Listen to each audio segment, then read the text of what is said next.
On a night of cold Michigan rain, FBI agent Mara Ellison came home to find an old woman shaking beneath her dead father's blue porch light. Her German shepherd did not bark. He stood frozen, staring like he recognized a danger she could not see.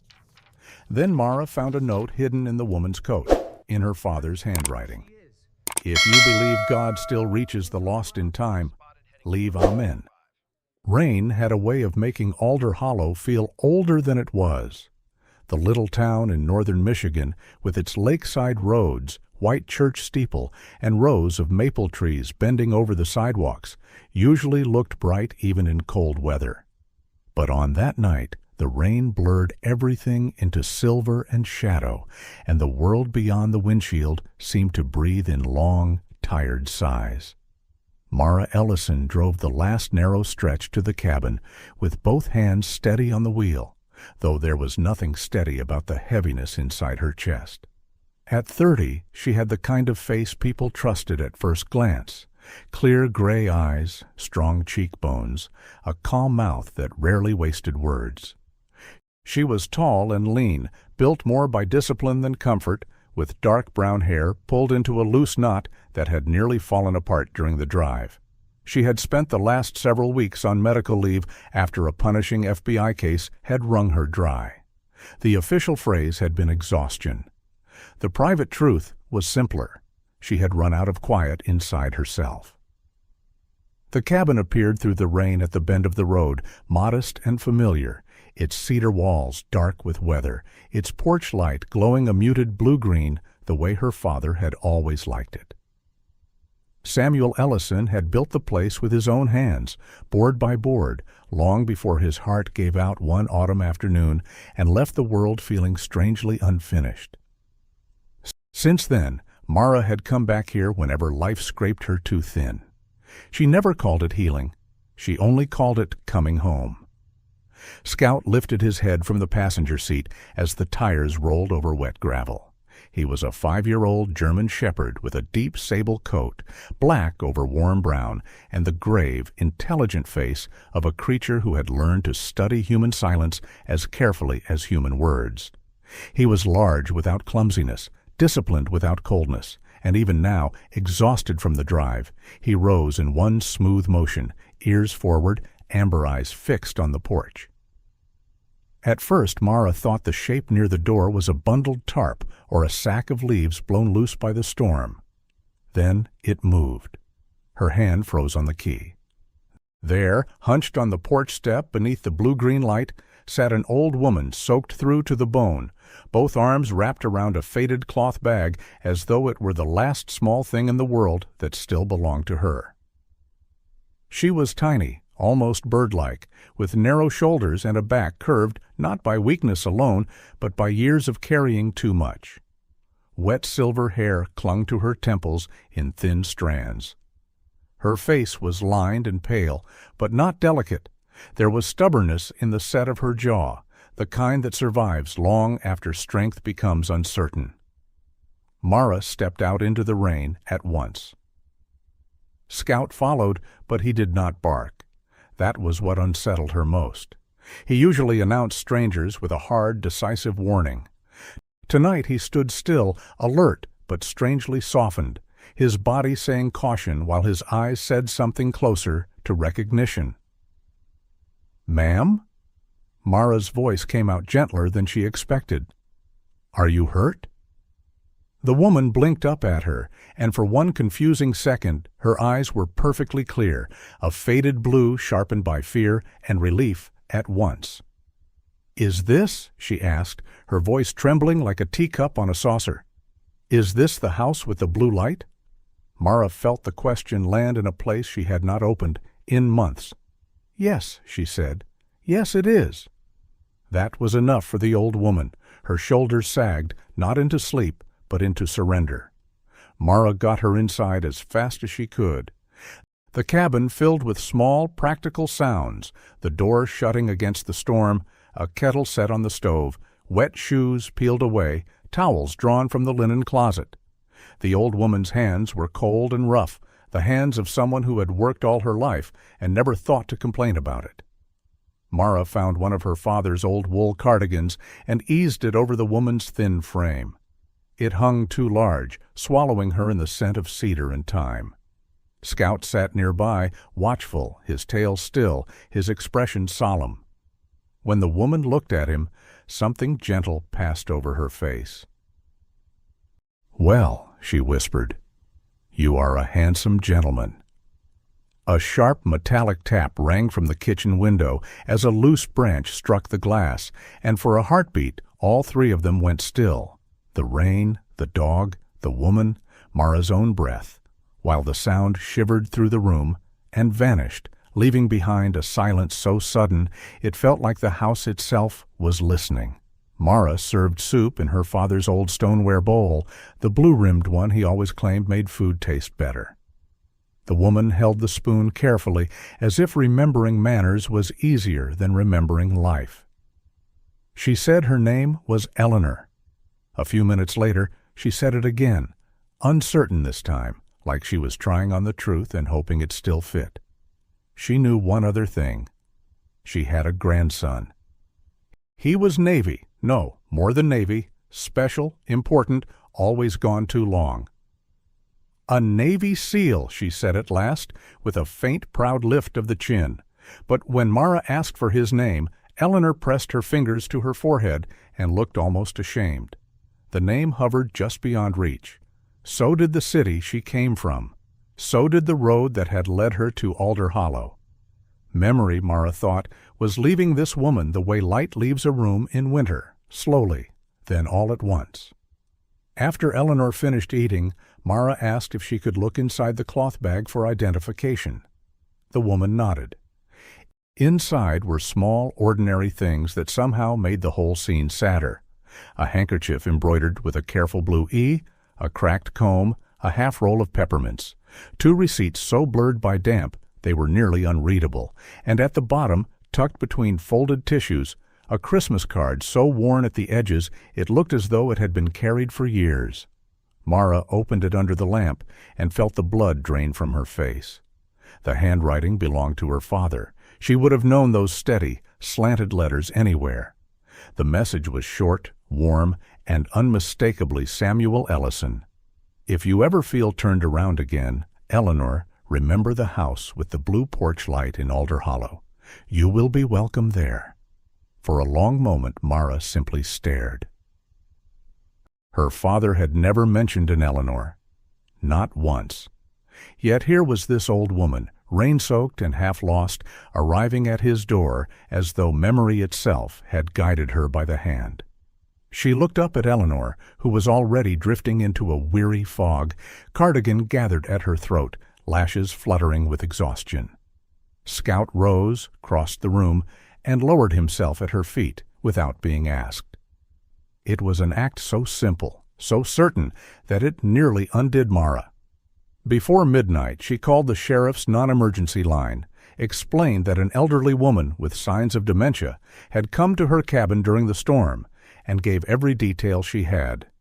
The dispatcher promised to log the report and follow up in the morning.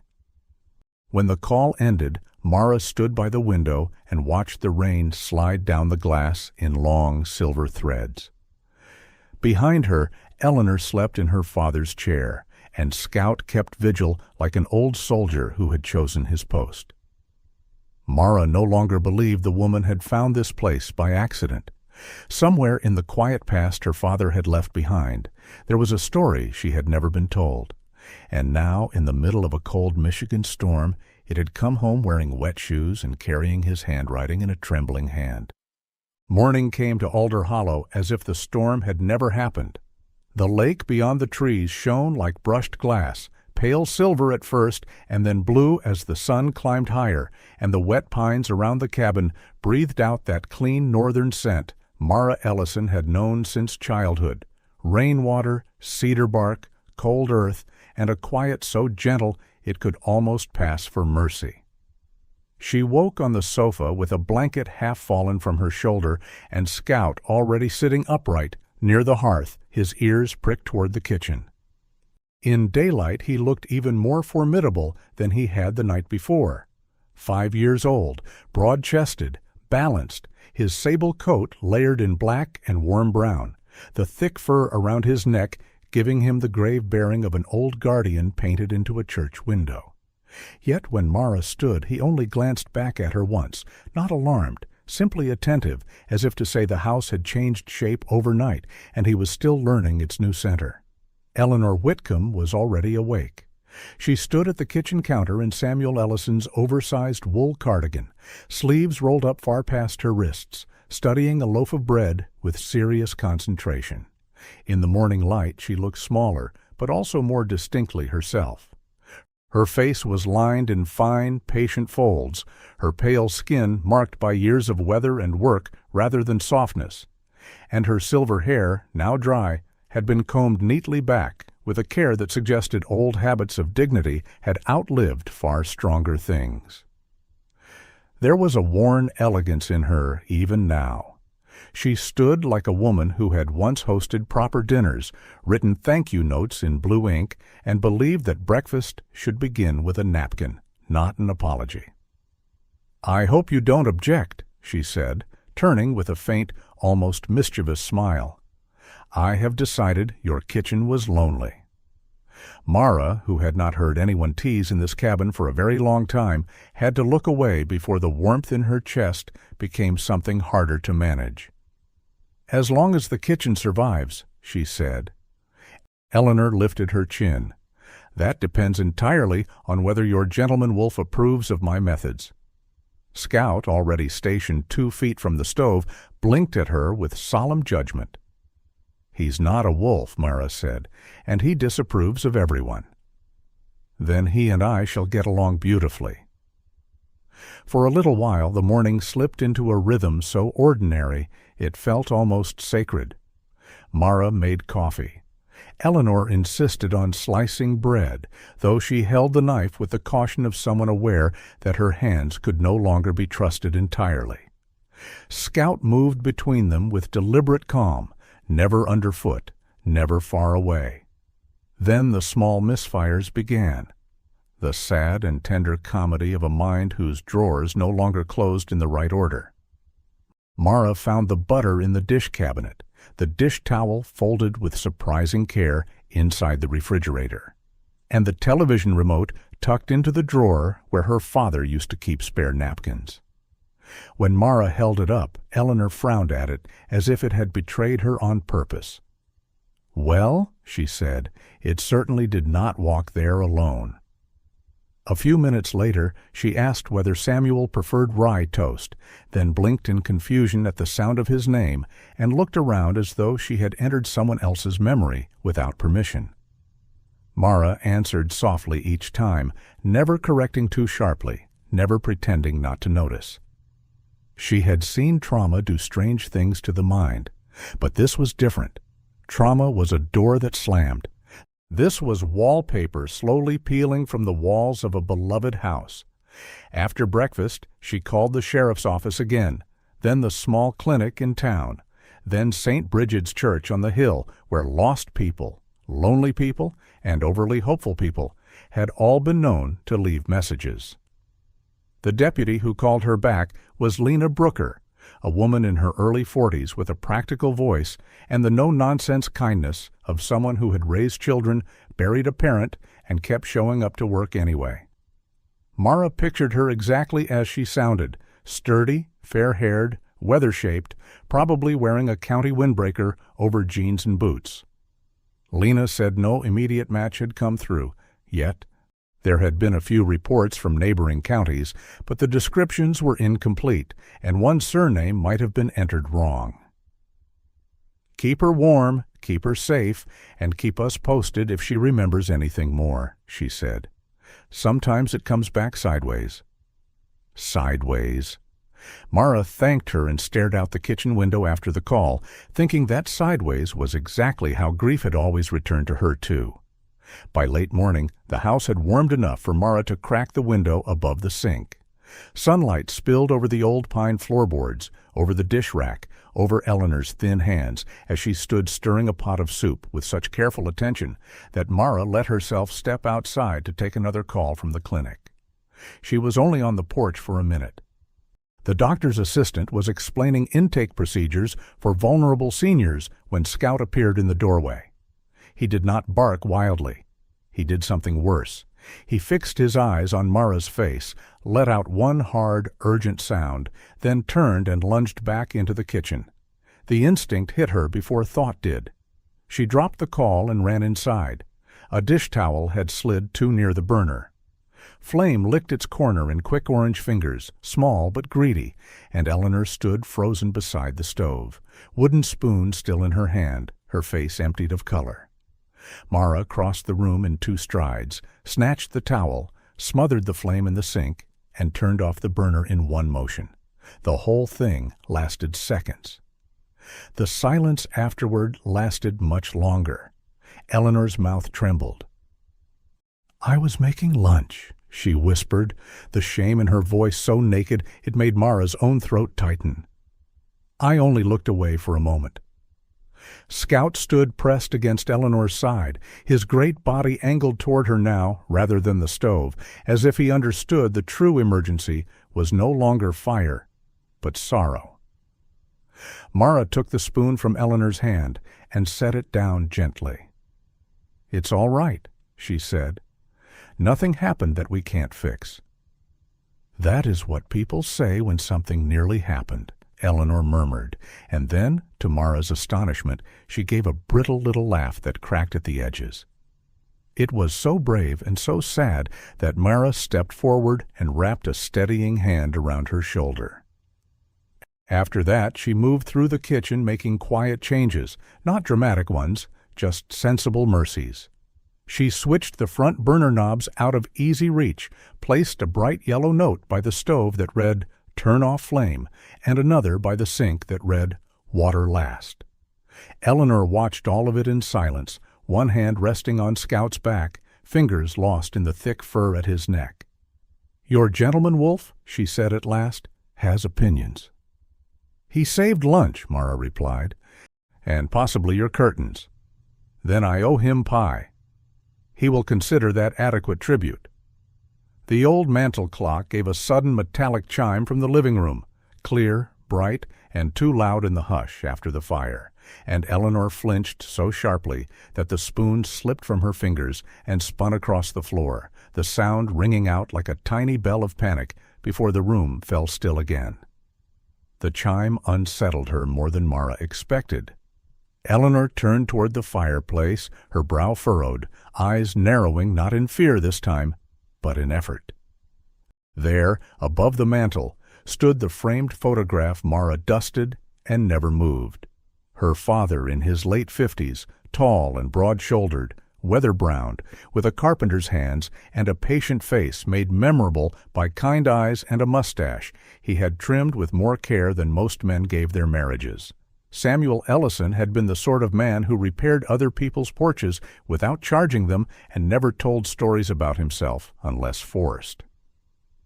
Eleanor stared at the photograph as if a curtain had lifted behind her eyes.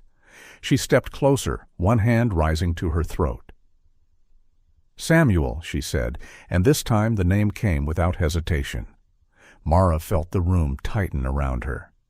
Eleanor reached toward the frame, but stopped just short of touching it. "He told me," she whispered, her voice filling with a certainty that had been missing all day. "He told me the blue porch light always stays on for the lost." Then she turned to Mara with tears gathering, but not yet falling. "Your father did not say things he did not mean."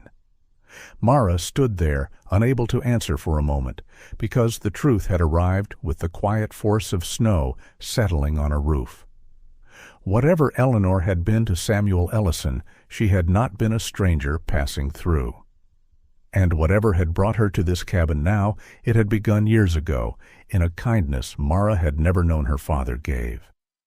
By the 3rd morning, the cabin no longer felt like a place Mara Ellison was hiding in. It felt inhabited in the old-fashioned sense of the word, as if breath, memory, and small domestic noises had moved back into its walls after a long absence. The sunlight over Alder Hollow came soft and pale through the birch trees, turning the lake beyond the porch into a sheet of quiet silver. Mara stood at the stove in a faded charcoal sweater and jeans, her dark hair tied back more neatly than the day before, though the tiredness still lived under her eyes, like a shadow that sleep had not yet persuaded to leave. She had always carried herself with the controlled grace of a woman trained to enter chaos without adding to it. But these past few days had revealed another part of her, gentler and more uncertain, the daughter beneath the agent, the woman beneath the badge. Scout watched from the kitchen doorway, large and silent, his sable coat shining where the sun caught it, his ears twitching at every shift in the room. He had already adjusted to Eleanor's presence in the way only a wise dog could. He no longer studied her as a stranger. Now he shadowed her like a quiet bodyguard with fur and opinions. Eleanor Whitcomb was seated at the small pine table with a dish towel in her lap, folding and refolding it as though the act itself gave her thoughts a place to stand. That morning she looked almost cheerful. The cardigan Mara had lent her still hung too large on her narrow shoulders, but she had pinned the collar neatly with a little pearl brooch found at the bottom of her cloth bag, and that single touch gave her the air of a woman who had spent a lifetime insisting on dignity, even when life refused to cooperate. Her silver hair was brushed back in a soft wave. Her skin, pale and fine as old paper, seemed almost luminous in the morning light. "I believe," she said, watching Mara butter toast, "that retirement must be terrible if it makes people wake up this early on purpose." Mara glanced over her shoulder. "I'm not retired." Eleanor lifted one brow. "No, but your dog looks like a sheriff who has seen too much and trusts no one." Scout, as if sensing his character had been slandered, gave a single offended sigh and turned his head away. "See?" Eleanor whispered, "a retired sheriff." The sheriff's office had called back at 9. Deputy Lena Brooker said no official identification had come through yet, but she had spoken with a neighboring county and found a loose thread worth tugging. An elderly woman had been reported missing several days earlier farther south, though the surname on the report might have been entered incorrectly, and the physical description was frustratingly vague. Mara thanked her and promised to keep Eleanor with her a few more days, while the system caught up with reality. It was not an ideal arrangement, but the deputy agreed the cabin was kinder than a waiting room and safer than a hospital for the moment. After the call, Mara decided not to waste the day sitting by the telephone. Alder Hollow was small enough that faces still mattered. Someone might recognize Eleanor, or remember a passing vehicle, or notice something the official channels had missed. So, after a slow breakfast and much debate over whether Scout needed a scarf because a gentleman should not go into town undressed, the three of them drove toward Main Street, beneath a clean blue sky. Alder Hollow wore sunlight well. The town was not grand, but it had a modest beauty that asked for no praise. White clapboard buildings, a narrow church with a bell tower, flower boxes not yet in bloom, and storefront windows reflecting the lake at the end of the road. Mara parked outside Bellamy's bake shop where the owner, Maggie Bellamy, was lifting a chalkboard sign onto the sidewalk. Maggie was in her late 50s, a round-faced woman with auburn curls beginning to silver at the temples, flour dusting the sleeve of her cardigan like she had dressed too quickly to notice. She was the sort of person who smiled with her whole body, shoulders and eyes included, and whose kindness had likely been sharpened by loss rather than softened by ease. Her husband had passed away years earlier, and grief had turned her into the kind of woman who recognized loneliness before a person spoke. "Mara Ellison," she said warmly, pushing open the door with her hip. "I was beginning to think the lake had swallowed you for the winter." Then she noticed Eleanor, and her expression gentled further. "Well now, and who is this lovely guest?" Mara introduced Eleanor carefully, not with the whole fragile story, only enough to be truthful. Maggie did not pry. She simply ushered them inside, where the air smelled of cinnamon, apples, yeast, and butter, comfort made visible. Eleanor's face changed the moment she saw the pies. Something bright and almost girlish flashed through her. "Apple," she murmured. "He always liked apple." Mara looked at her closely. "Who did?" Eleanor blinked, thinking hard. Her fingers tightened around the edge of the glass pastry case. "My boy," she said first, then corrected herself. "No, not my boy. My grandson. Noah." The name landed with a quiet force that made Mara's heart give one hard beat. "Noah," she repeated softly. Eleanor nodded, pleased with herself now, like a child who had caught a firefly in her hands. He ate pie too fast, never waited for it to cool, burned his tongue every autumn. Maggie, who was pretending not to listen while boxing 2 slices, glanced up with eyes full of understanding. Mara bought the pie not because they needed it, but because memory had briefly opened a door and she was afraid not to honor it. Outside, the church bell struck the quarter hour with a clean bronze note that rolled over the street, and Eleanor stopped so suddenly that Scout's leash went taut in Mara's hand. For one suspended moment, the bell, the wind off the lake, and the old woman's startled breath seemed to gather around a thought just about to arrive. Eleanor turned her face toward the sound, her blue eyes glassy with effort. "He used to call from the water," she said. "Not always from shore, sometimes from somewhere loud. Metal, moving." Mara felt the words click together in her mind. "At sea?" Eleanor nodded. "Yes, always going, always leaving. But he came back when he could." It was not much, yet it was more than they had yesterday. After the bakery, Mara walked Eleanor slowly past St. Bridget's Church, then to the bench by the lakeside, where the birches leaned over the path like patient old women. She took discreet photographs and sent them to Lena Brooker. She left a message with the town's senior outreach center. She even called an old colleague in Detroit, Daniel Price, a rangy man in his late 30s with tired hazel eyes, a boxer's broken nose, and the dry humor of someone who had been disappointed by bureaucracy enough times to stop acting surprised. Daniel had once worked a missing persons liaison assignment before joining federal investigations, and he knew how records could tangle. Mara asked him for one favor only, to check whether any notice involving an elderly woman named Eleanor, possibly Whitcomb, possibly something close to it, had bounced between jurisdictions and stalled. "One look," he said, "then you owe me coffee for the rest of your natural life." By late afternoon, they were back at the cabin. Eleanor insisted on helping unpack groceries, which led to her hiding crackers in the pantry behind the flour for emergencies and secretly feeding Scout a crumb of pastry while leaning close to whisper, "Do not report me to management." Scout accepted the bribe with profound moral conflict. An hour later, Mara heard one short bark from the kitchen, followed by the rapid click of nails on wood. She turned to find Scout staring at the sink, where water ran full force over a bowl Eleanor had forgotten entirely. Mara shut it off before it spilled across the floor. Eleanor pressed a hand to her mouth, embarrassed. "I only meant to rinse it."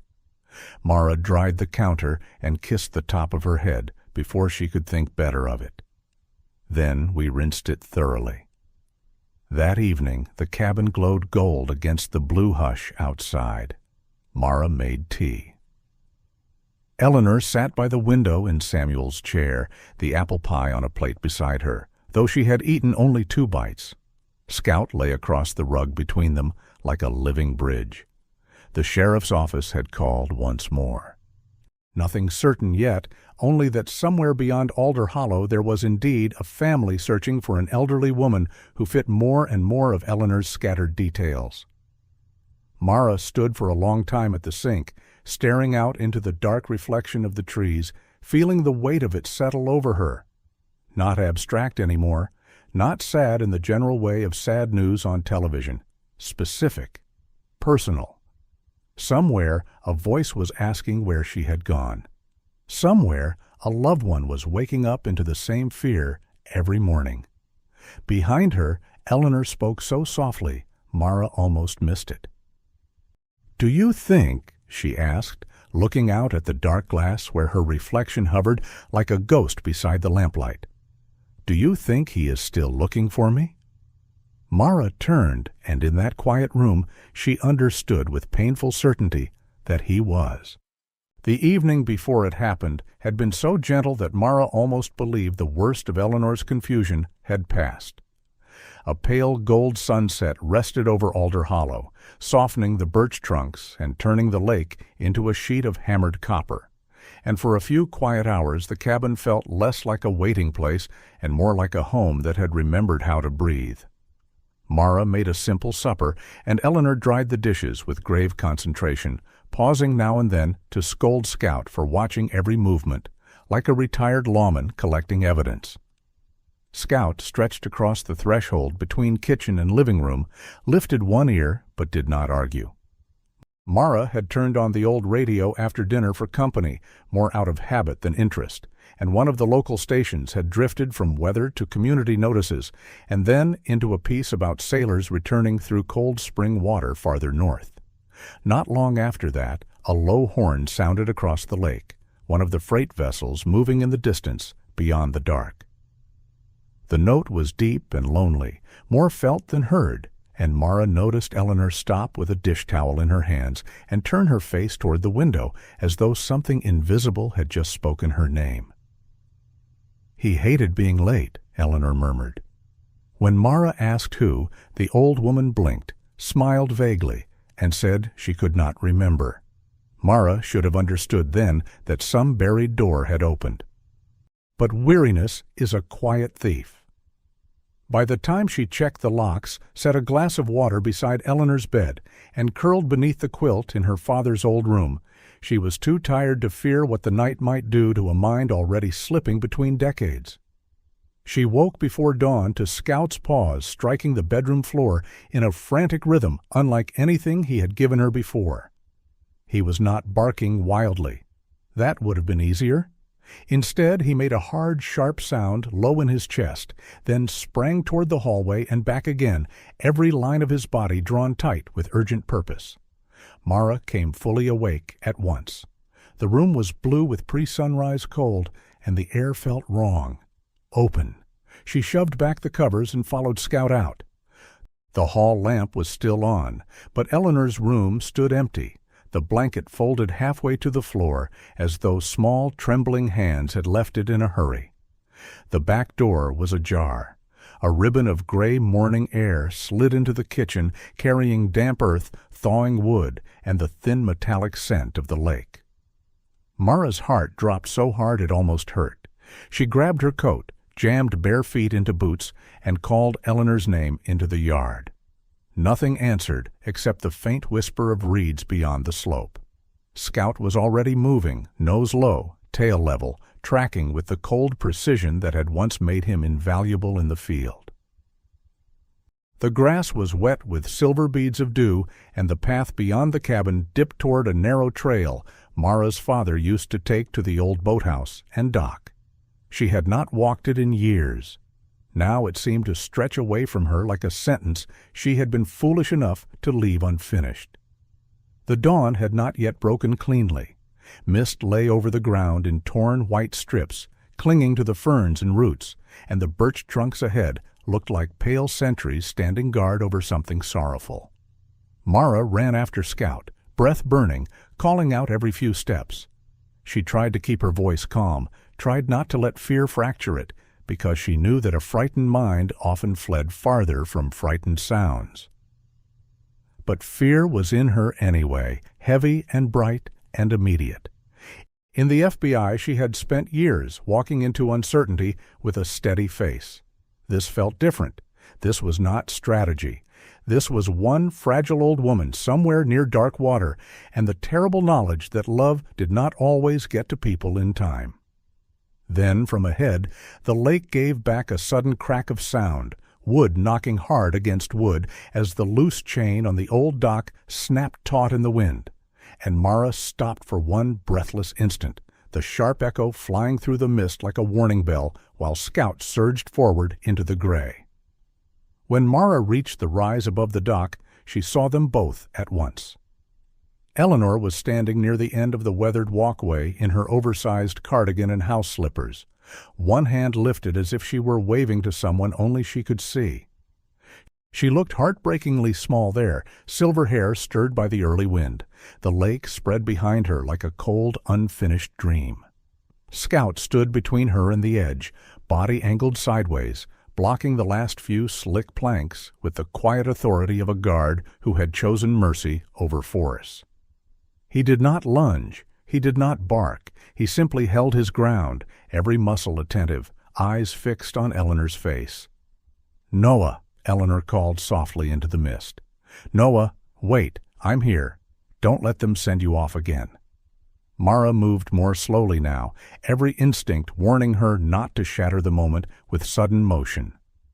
"Eleanor," she said, keeping her voice low and warm. "He isn't on the dock, sweetheart. It's just me. It's Mara." Eleanor turned, confused and tearful all at once. "He'll miss the boat," she whispered. "He always leaves before I can tell him to take his coat." Mara had to swallow before she could answer. She stepped onto the boards, one careful foot at a time, feeling the damp wood flex under her weight, and when she was close enough, she reached for Eleanor's icy hands. "Then we'll tell him together when he comes," she said. "But you have to come back with me first." Eleanor looked from Mara to Scout, and something in the dog's steady presence seemed to anchor her for one fragile second. Her shoulders gave a small shudder. "I was trying to do the right thing," she said, like a child explaining broken china. "I know," Mara whispered. "I know you were." Back at the cabin, Mara wrapped Eleanor in blankets, warmed her hands around a mug of tea, and sat with her until the trembling eased. She did not scold. There was no dignity in scolding a woman whose own mind was already punishing her enough. Instead, she made the house safer in practical, quiet ways. A small bell on the back door, large handwritten notes at eye level, the hall lamp left on even after sunrise, and her father's old brass chair pulled against the latch each night. Scout stayed close all morning, refusing his usual post by the window to lie directly beside Eleanor's chair. By late afternoon, Mara received the call she had been waiting for. It came first from Lena Brooker, whose brisk voice carried an unmistakable lift of relief, and then, in a follow-up message, forwarded from a southern jurisdiction. A missing person report had finally aligned with the details Mara had provided. The elderly woman was very likely Eleanor Whitcomb. The listed emergency contact was a grandson named Noah Whitcomb. The paperwork had been delayed because different agencies had handled different pieces of the report, and one intake summary had misspelled the surname badly enough to bury it for days. Mara wrote everything down with the calm hands of a trained investigator, but her thoughts moved somewhere more human than procedure. Eleanor had not invented Noah. He was real. Somewhere beyond the cold blue lake and the little town and the cabin with the green-blue light, a man existed who had been searching for her. Mara looked across the room at Eleanor, now sleeping with one hand curled in Scout's fur, as though she needed proof of something living and loyal beside her. The relief that washed through Mara did not come alone. It arrived holding another question by the hand. If Noah Whitcomb was real, and if he had been looking for his grandmother all this time, then why had she been alone in the rain at Mara's door? And by what strange mercy or sorrow had she drifted all the way to Alder Hollow before anyone could stop her? The day after the walk to the dock, Eleanor moved more slowly, as if the morning mist had settled inside her bones and refused to lift. Mara Ellison did not press her with questions. She let the house do what kind houses sometimes do for wounded people, hold them quietly until speech came back on its own. The cabin stood in a bright hush beneath a pale Michigan sky, its blue-green porch light now dark in the daytime but still somehow present, like a promise that did not need to be seen to be believed. Mara wrapped Eleanor in a soft blanket and led her to the porch swing her father had built years ago from old maple boards. Scout followed and lowered himself at Eleanor's feet, with the solemn devotion of a creature who had appointed himself guardian of both the fragile and the faithful. He was still, only his ears moving now and then, his amber eyes half narrowed against the light. Mara sat beside Eleanor with 2 cups of tea between them, the steam rising in thin white ribbons. In that hour the world seemed almost too beautiful for sorrow.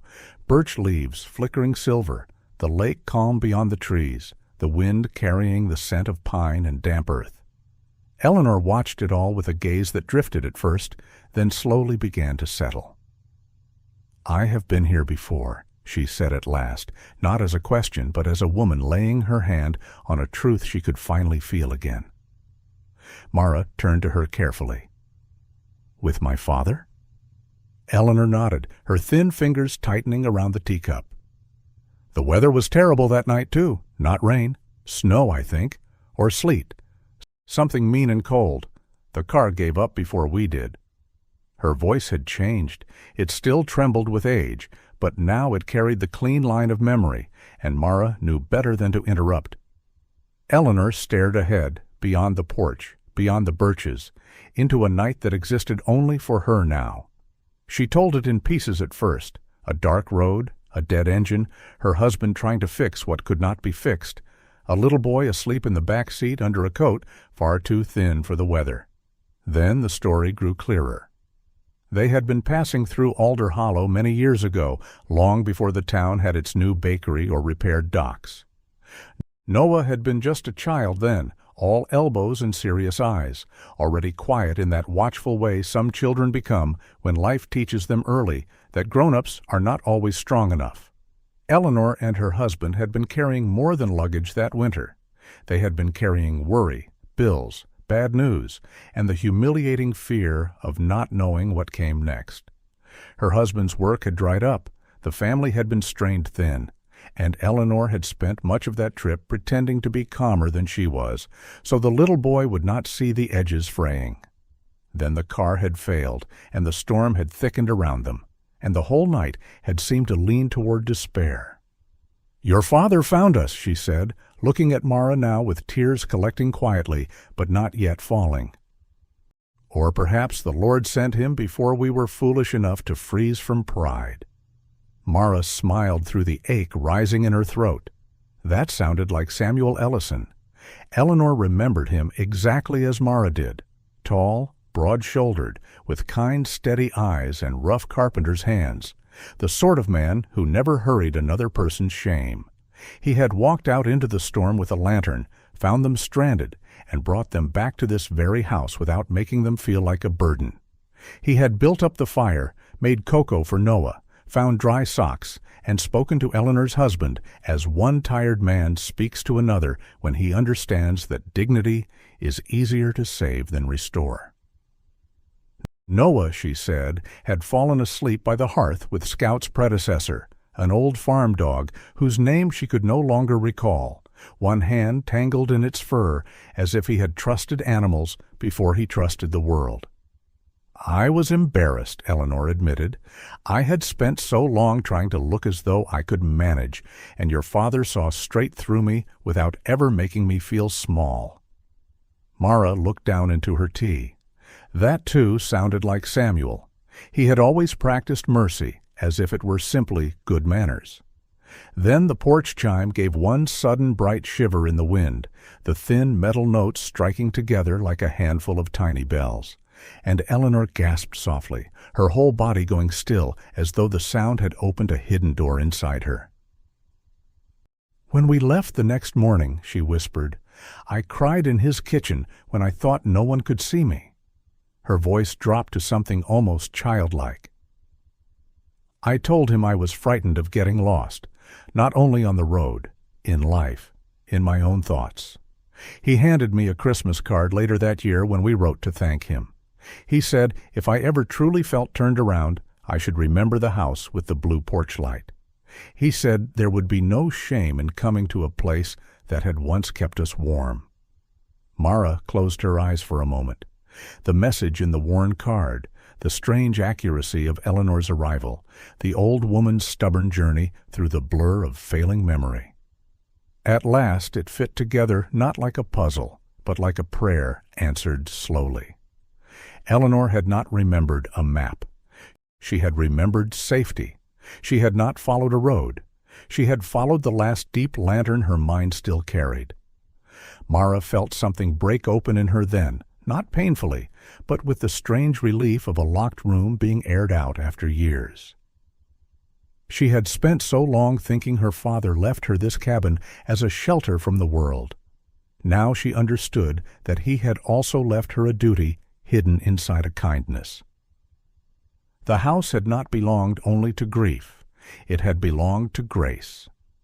Later that afternoon, while Eleanor rested in Samuel's chair and Scout kept vigil beside her, Mara finally received the call she had been waiting for. The official chain had at last connected her to Noah Whitcomb. His voice came through the line low and controlled, but not cold. He sounded like a man who had trained himself never to waste breath, the kind of man whose calm had been hammered into shape by long discipline and longer worry. Mara could picture him from the photograph Lena had sent moments earlier to confirm the match. Mid-30s, lean and powerfully built, dark blonde hair cut close, jaw set in firm angles, eyes gray-blue and tired in a way no sleep could quickly repair.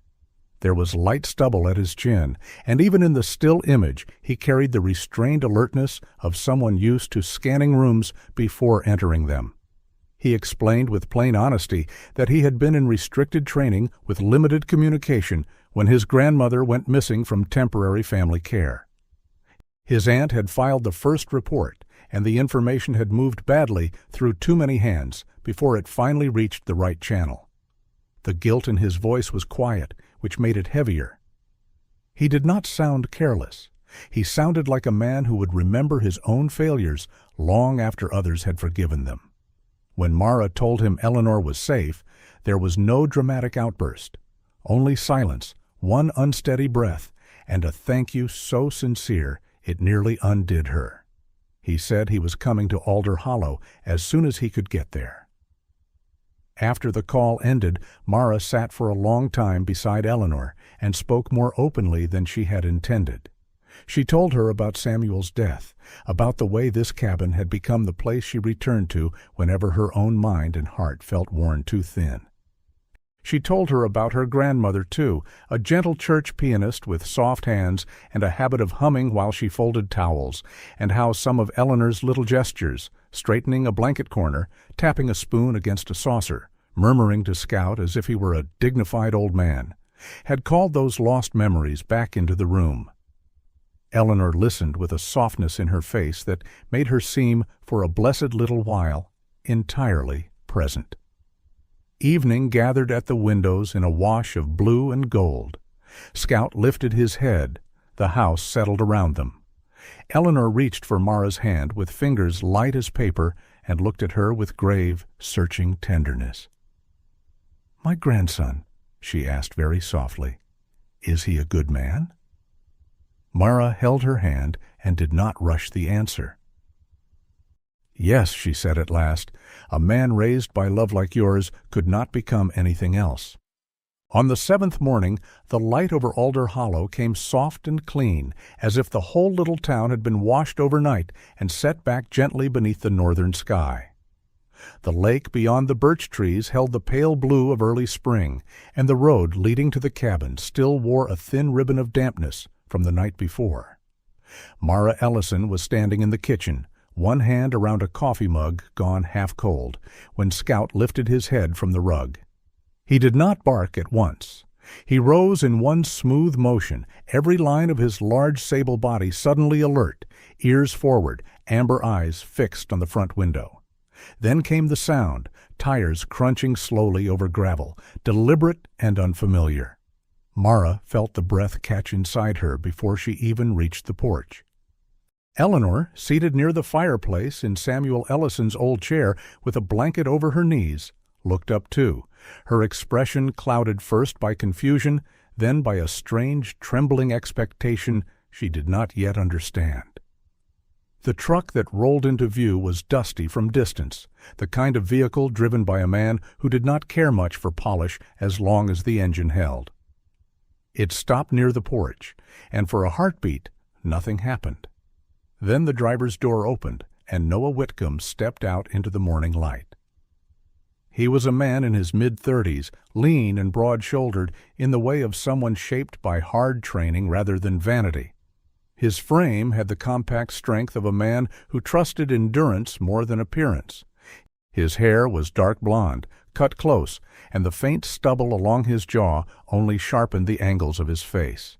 He was handsome in a tired, weathered way, but what marked him most was not beauty. It was restraint. His gray-blue eyes carried the quiet vigilance of a man trained to stay steady when the world tilted, yet that steadiness had been worn thin by too many sleepless days. Even from the porch, Mara could see the strain in him, the hollowing around the eyes, the exhaustion a person carries when fear has sat too long at the table. He looked up at the house and then through the front window, where Eleanor sat in the firelight. Everything in his face changed. Not dramatically, not like a movie, more like a rope pulled too tight had finally been allowed 1 inch of mercy. Mara opened the door before he reached it. For 1 second, they simply stood there looking at each other, both understanding the weight of what this moment carried. "Noah?" she asked softly. He nodded once. Up close, his voice was lower than she had expected, controlled but roughened by fatigue. "Mara Ellison." He did not say it like a question. He said it like a man holding on to the one fact keeping him upright. "She's here," Mara said. "She's safe." Noah shut his eyes for the space of one breath, and when he opened them again, there was gratitude there, so raw, it almost looked like pain. He stepped inside slowly, not from hesitation, but from reverence, as if entering a chapel. Scout stood beside Mara, alert but calm, studying Noah with grave intelligence. Then, just as he had with Eleanor on that first night, he eased aside. Mara saw it and understood. The dog had judged him and found no reason to stand in the way. Eleanor looked from Mara to the tall stranger in the doorway. At first her face gave nothing back but uncertainty. Then something softer rose beneath it, something older than memory and truer than thought. She pushed the blanket aside with trembling hands. Noah crossed the room in 3 strides and then stopped, as though afraid that moving too fast might shatter the fragile thread between them. "Grandma?" he said, and the word came out almost boyish, stripped of rank, training, and all the armor a man builds to survive his life. Eleanor stared at him. Her lips parted. Her fingers lifted but hovered in the air before they found his face. She touched his cheek, the line of his jaw, the roughness of his stubble, like a blind woman reading a beloved book by hand. Tears gathered slowly in her faded blue eyes. "Noah," she whispered at last. It was not a grand awakening. The whole of her memory did not come rushing back in one shining wave. It was only one clear, perfect moment, a window opening, and then already beginning to soften at the edges.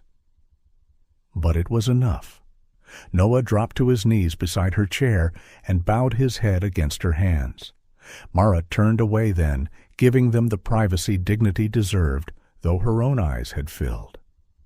The old porch chimes stirred suddenly in the open doorway, scattering a bright spill of silver notes through the room, and for one breath the sound seemed to hang over all of them, like a blessing too delicate to touch.